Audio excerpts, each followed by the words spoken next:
Major Dhyanchand Marathi निबंध। भारतातील खेळाच्या इतिहासात हॉकीचा जादूगर म्हणून प्रसिद्ध असलेला मेजर ध्यानचंद हे केवळ एक खेळाडू नव्हते, तर राष्ट्राचा अभिमान आणि जागतिक हॉकीचे अजरामर दैवत होते। त्यांच्या अलौकिक कौशल्याने भारताला हॉकीच्या जगात अभूतपूर्व यश मिळवून दिले। 29 ऑगस्ट 1905 रोजी प्रयागराज उत्तर प्रदेश येथे 16 वर्षाचे असतानाच लष्करात भरती झाले।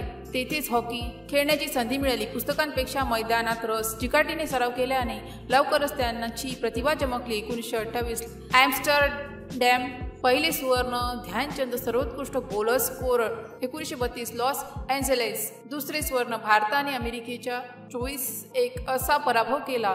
1936 बर्लिन तिसरे सुवर्ण। स्वतः हिटलर यांच्या कौशल्याने भारून गेला।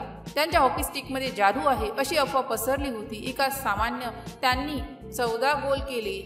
एकूण 400हून अधिक आंतरराष्ट्रीय गोल। तत्कालीन जर्मन सम्राट हिटलर यांनी जर्मनीत नोकरीचा प्रस्ताव दिला, पण ध्यानचंदांनी भारतावर प्रेमामुळे नाकारले।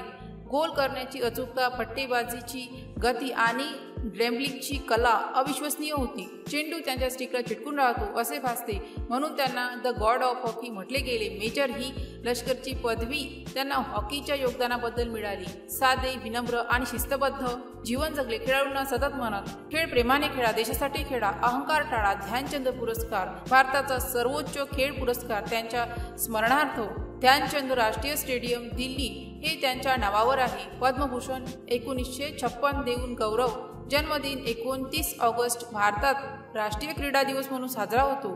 ध्यानचंद हे भारताचे गौरवशाली अध्याय आहेत।